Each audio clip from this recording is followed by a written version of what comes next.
500 টাকা দিয়ে কিছু হইব? মায়ের গঞ্জি নিয়ে ডাক্তার দেখাবো ভাবছিলাম, কিছু খাওয়ান দাওয়ান খাওয়াবো ভাবছিলাম।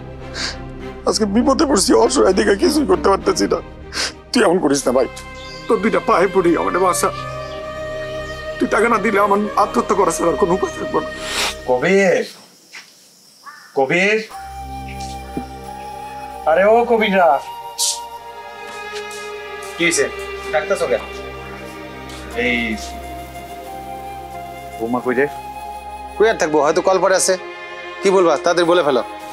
তোর বউরে তো দেখলাম মুন্নিদের বাড়ির দিকে যাইতে, তাই একটু তোর লগে কথা কইতে আসছি। ও কি বলবা বলো, আমার অনেক খাতা কাটা বাকি আছে। ভাই ভাই তুই তো জানোস আমার অবস্থা কি, কয়েকদিন ধরে হাতে কোনো কাজ কাম নাই। আর বাজারের যে অবস্থা, টাকা ছাড়া তো একদিনও চলা যায় না, হাতটাও খালি। আমার কথা টাকা হাওলা দে না ভাই, আগামী মাসে তোরে দিয়ে দিব। ভাইজান, এর আগে তো তোমার অনেকবার টাকা দিছি, কোনো টাকা পয়সা তুমি আমার ফেরত দিছো? ফেরত দাও নাই। তুমি খুব ভালো করে জানো আমি ছোট একটা চাকরি করি, বেতনই বা কত টাকার পাই। এমন করে কইতেছস কেন? তোর থেকে কবে কোন টাকা নিছি, কত টাকা নিছি, সবকিছুর হিসাব একদম ঝকঝকে করা আছে। এখন বিপদে পড়ছি দেখেই তো হাতটা পাততাছি, এমন করস কেন? টাকা তো দিয়াই দিমু, পাই পাই করে সুদে আসলে সব টাকা দিয়া দিমু। তুই আমার কিছু টাকা দে ভাই, না করিস না। বড় ভাই, আমার কাছে এখন কোনো টাকা পয়সা নাই। তুমি যদি বলতেছো, দেখি কালকে তোমার জন্য কিছু করতে পারি কিনা। এমন করতেছিস কেন?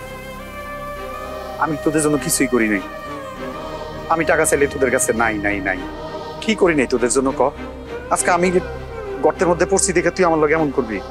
এই তো শিখছো একটা কথা, কোনো কিছু হইলেই তুমি অতীত টাইনে নিয়ে আসো কেন? বড় ভাইরা ছোট ভাইয়ের কিছু না কিছু করে দিবে, এটা তাদের একটা দায়িত্ব। আর এটা মনে করে দেওয়ার কি আছে?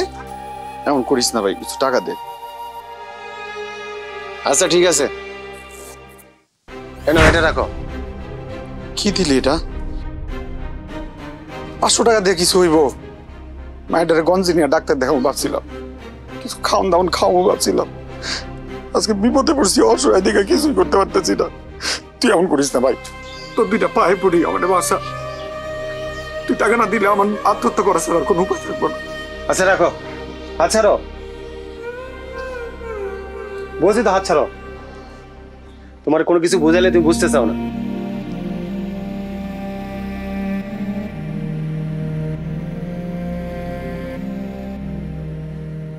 নাও। তুমি তো হাতেম তাই, তোমার তো দয়ার শরীর, কেউ কিছু চাইলে তুমি মানা করতে পারো না। ভাইজান, আপনি এই পর্যন্ত কত টাকা দিচ্ছেন? কত টাকা নিচ্ছেন? আপনি কি টাকা ফেরত দিচ্ছেন? শান্তা, আরে টাকা দাও। দিতে পারি, কিন্তু একটা শর্ত আছে। আচ্ছা, তুমি কি কামনা ঠিক করছো? না তো। আমাদের পুকুরে মাটি কাটতে হবে, কামনা লাগবে। আপনার যত টাকা লাগবে, তাহলে আপনি মাটি কাটার কাজটা করে দেন।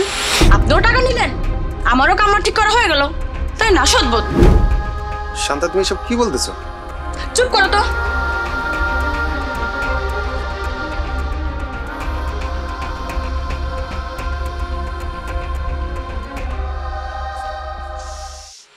না